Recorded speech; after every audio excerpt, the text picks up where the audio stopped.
You both mentioned education. Some recent test scores that came out of the news, not too good. People very worried. Of course, the teachers are worried about their salaries. Some people say that our whole educational system isn't living up to some of the standards set by other countries, and I'm going to use Norway, for instance. What would you do differently for education? Well, I still think that we are a country that tries, sometimes successfully and sometimes not so successfully, to educate everyone.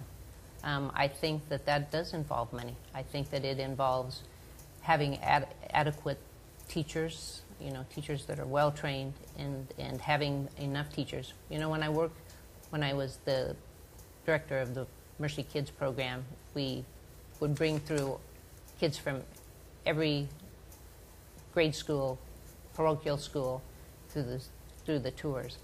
And the classrooms that had the fewer students when Wilson was a state, I think it still is a sage school, being a sage school, the ability to work with those students was just,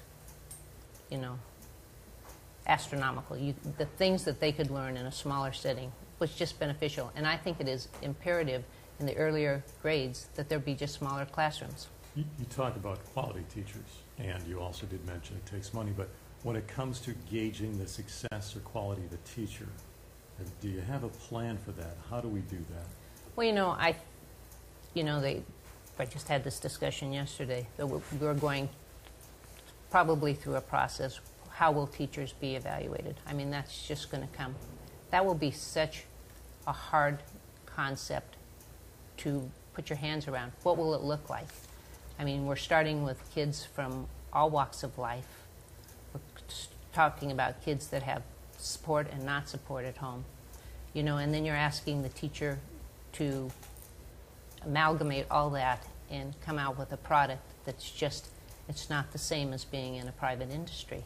You don't get to start with the same raw materials and then say we'll have these processes and then we'll have this exceptional product.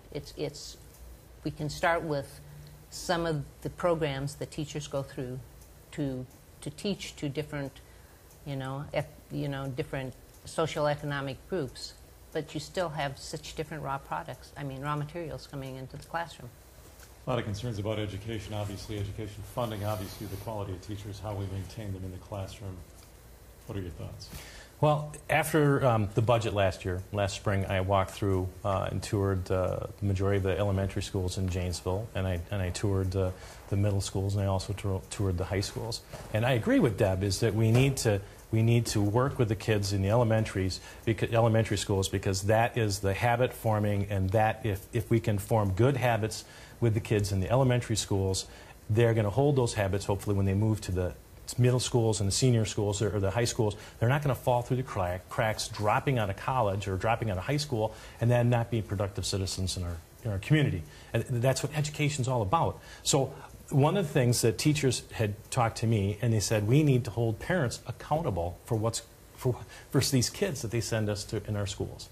So I'm looking at legislation right now, and the piece of legislation is called educational neglect. And what this will do, it'll give teachers more teeth when they call a parent who, if the teacher notices that the homework is not being done, the teacher can call the parent at home and then push it up the line. In Illinois, and actually in Michigan, they just passed a law that said if parents who are on government subsidies don't get their kids to school, they will take their government welfare away. Now, I don't know if we need to step that far, but I think it's something that we could supervise how that money is going out to people so that we can encourage those parents to get their elementary kids to school. When the judge asks you, why aren't you getting your kids to school, and the parent says, well, my elementary child doesn't want to go to school, that's a poor excuse for you're not getting your kids to school. All right. Deb, should teachers or parents be held more accountable? Should parents face the threat of loss if their children are not achieving or attending as they should in school? Well, parents are always the most responsible for their child. Teachers are there to teach. Although we keep putting more and more off on teachers than they should have to take, it is ultimately the parents' responsibility. Although I do think that the schools have gone above and beyond back in the olden days when I was a child anyway, where we now, we have truancy laws that makes the child be in, or they suffer a civil fine. So we do try. It ultimately is the parent responsibility. Should they lose monetary funds that keep their family together because their child is not attending school, I think we need to have some big interventions before we did that. Mm-hmm. Can I comment? Oh, go ahead. Okay. I guess that we don't want to take all their money away, because what that's going to do is that's going to hurt the family in all. But in Illinois, a judge had monitored the money to make sure that the parent had got their kid to school. That's the thing. If they don't accept responsibility for those children and get them to school, shame on those parents. It's not a grade school or elementary child's responsibility to be to school every day. They're 10, they're 7, they're 8. They need parents to encourage them. Back in the old days, as you mentioned, back in the old day for me, my parents were involved in my education, and they made sure that we followed through on everything, that homework was done. That's not happening today. Truancy laws. You talk about truancy laws. In the state of Wisconsin, we've got all kinds of truancy laws. In Rock County, they never enforce truancy laws. So that's not helping us at all. We need to wipe all that stuff out of the book, come back with one uniform thing that takes care of everything and everybody in every state, that each school district can utilize differently to their problems that they're seeing. Any other thoughts?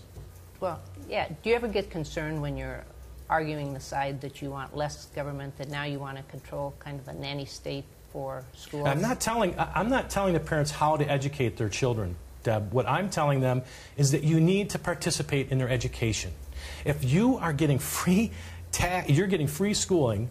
I mean, your children comes to school and they get an education because it's guaranteed by our Constitution, that you need to fulfill on that to other taxpayers and yourself to make sure that your child is successful. And I don't think that's asking for a nanny state. What that's asking for is accountability from parents who send their kids to school. There's several reasons. The parent could be working 3 jobs, Deb. And if that's the case, then we know we need to have that child come to after-school program, which all of our schools have, and do their homework with a mentor to make sure that they're prepared for the next day. And that's my point, is that I think it's instead of coming down top heavy, I think it's imperative that we work with families. I know that there are I'm going to assume that everyone that has and this is a little like Pollyanna, but everyone that has a family loves that family, and they want to see what's best for them. Sure. But sometimes they just don't have the skills to get that accomplished. Right. I think if we want an imperative, the imperative is to try to work with those families to get them to understand how they can get it accomplished. Sure. And that's the problem today, Deb, is that we don't have the ability to get into that household to find out what's going on.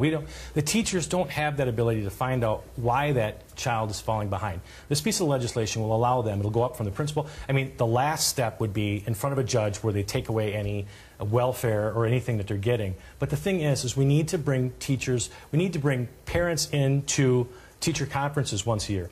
And the one person that brought this up to me, and I've talked to many teachers too, and they agree, the teachers are the ones that have told me, then cut off their welfare, or we need to get these parents involved. The teachers are the ones that have come to me and told me this when I've met with them and talked to them in schools. They're the ones that said, that's a great idea, that's what we need to do to get education back. We're going to give Deb the final word. Well, one more thing too that I've heard from teachers to help education is that when teachers take a student out that's unruly, they go down to the office and they get sent right back. I've talked to many teachers and they say that 2 or 3 students will ruin education in that classroom for the 20 kids that are in the classroom because they can't control those kids.